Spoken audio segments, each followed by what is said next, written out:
Howdy folks, Sean here, aka Sapper, just bringing you the turn 2 of Next War Poland Strategic Surprise. So we're almost halfway through turn 2, and there's a lot of stuff that's going on, so I figured I'd kind of stop here and kind of explain to you what's going on. So first phase is the weather phase, so we rolled for weather, and it ended up being overcast. So how that works is basically what the overcast weather is going to do. It's going to affect air missions, and it's going to affect the surface-to-air missile response on those air missions.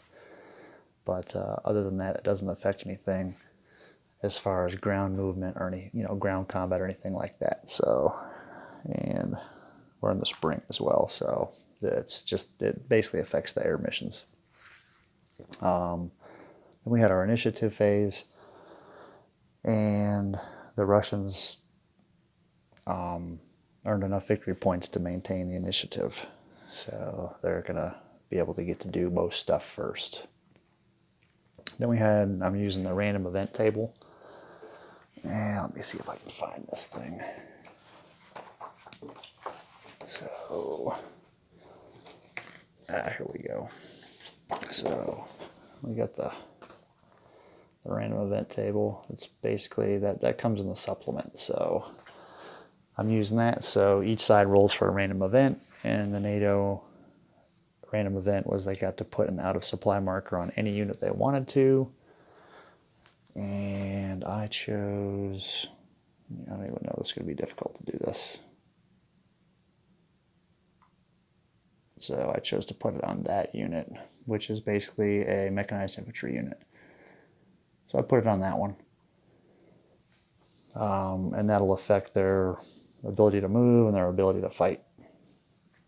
The Russians rolled and they found a missile stockpile, so they got to add +3 cruise missiles to their cruise missile point total, which they did use, by the way. UN die roll to see if the UN intervenes wasn't successful. So after the initiative, then we had our detection phase, which basically you try to detect headquarters and artillery units, because all the other units are considered, in Next War Poland anyway, all ground units are considered detected just because of the proliferation of, satellites and UAVs and all that kind of stuff, ground penetrating or ground radar and all that. So normal units are automatically detected, and the only thing you have to detect is artillery and headquarters. So we'll go over here to the strategic map. So we detected that artillery unit, and the Allies detected that headquarters there in Estonia. And then, let's see, the Russians detected that headquarters. They detected this headquarters that's getting ready to come onto the map. There's a headquarters buried underneath that pile of chits that was detected. That artillery unit was detected. That artillery unit was detected. That headquarters was detected. And there's a headquarters that was detected right there. So the detection attempts were pretty successful. This particular time, everybody was rolling pretty well. So the next phase that we have is the Special Operations Forces phase. And so we didn't have a whole lot going on this map over here as far as Special Forces goes. But so now Lithuania has been conquered and Latvia has been conquered, so their conventional forces are removed from the game. I don't think they had any air forces, but their special forces can continue to operate. So there was one for each nation. There was one special forces unit for each nation. So, I mean, you can use them anywhere you want, but I decided, hey, I would like to think that that their special forces would continue to operate in their home countries, trying to do stuff there. So the Lithuanian special forces attempted to strike this artillery unit, and because it was detected, and they were unsuccessful, and they were destroyed in the process. And then the Latvian special forces unit did a strike on this helicopter. They were successful, so they did reduce it. This is a whole stack of helicopters, so they hit just the one helicopter. They were able to reduce it, but they were also destroyed in the process. And then lastly, we have, can't see that very well, can you? The Estonian Special Forces. They tried to do a strike on that headquarters, and they were unsuccessful, but they did make the roll. So the Estonians or special forces are still around. Let's see here. We had Polish special forces tried to blow this bridge up. They were able to. It did have a strike 1. Now it's got a strike 2 marker on it, so they were successful there. Let me see what else. Wow. So we had 3 Polish. So we tried to interdict this road right here, and they were unsuccessful doing that. Interdiction is an extremely hard thing. Basically what it does is it takes the road out, and it slows your movement down is basically what it does. They also tried to interdict this space here, and they were not successful, and they were destroyed in the process. So that's the Polish Special Forces. The American Special Forces, this artillery unit was already detected, so they rolled to target it. So they were successful targeting that artillery. So it'll make it easier for them for airstrikes or cruise missile strikes or whatever. It gives you that modifier to the die roll. So they were successful doing that. Soviet Special Forces, they attacked that helicopter. They did cause a step loss, but they were destroyed in the process. They tried to target this 1st Cavalry Division helicopter, and they were not successful. And I think, oh yeah, so right there, that Special Forces unit tried to target the 2nd Brigade, 1st Cavalry Division. As a matter of fact, they targeted it. So basically they highlighted it, make it easier for subsequent airstrikes. So the Soviets' whole idea is, or the Russians' idea is their whole mentality this turn was just to try to target the U.S. forces to try to, some kind of demoralization. There's no model for that in the game, but I figured that they would probably try to, hey, let's hit the Americans while they're weak.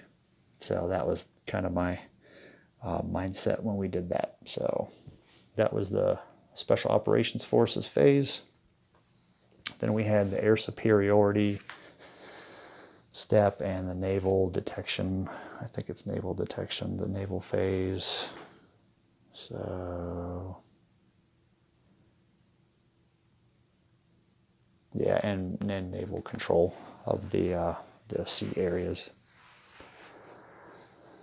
So the Russians threw everything they had into the air superiority, and they were able to get air superiority. They had a 2-to-1 advantage, which is reflected here on the air superiority chart. So, which is good for the Russians. So, and then the air superiority also helps you as far as it goes, when you're conducting like airstrikes and all that. So you'll have more air support. The naval phase, the NATO forces were able to gain control of the Bornholm Basin. The Russians gained control of the southern Baltic, and of course they have control of the northern Baltic, Gulf of Finland, and the Gulf of Bothnia up there. So the NATO forces are really hurting as far as control of the sea zones go.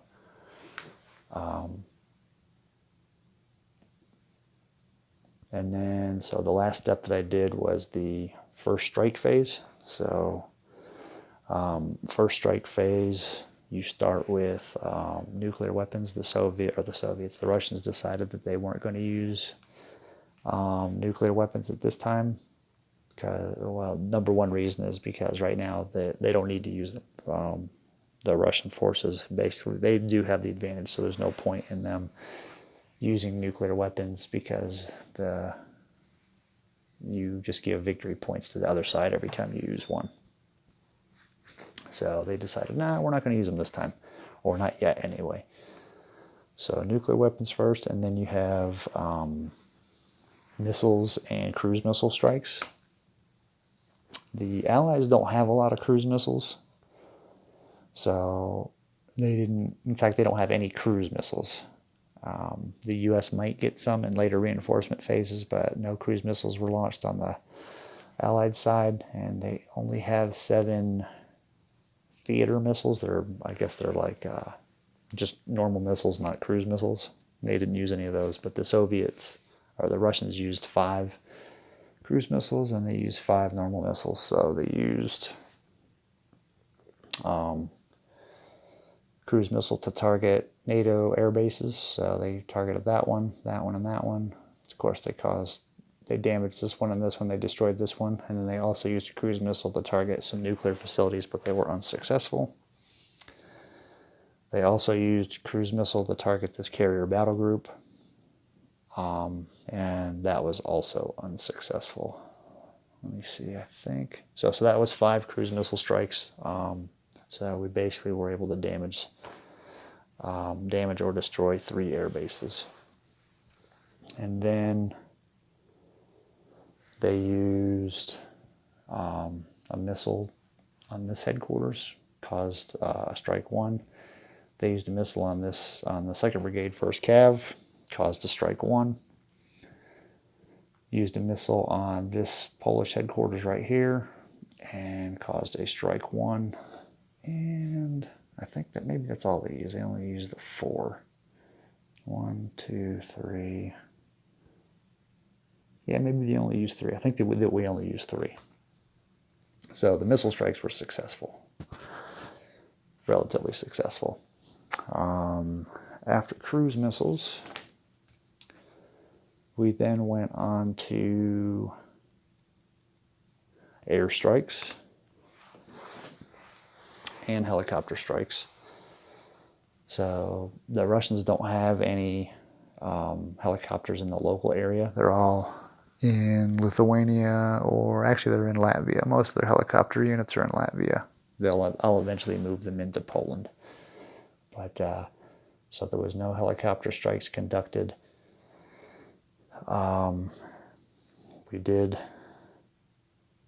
have these air units. So the strike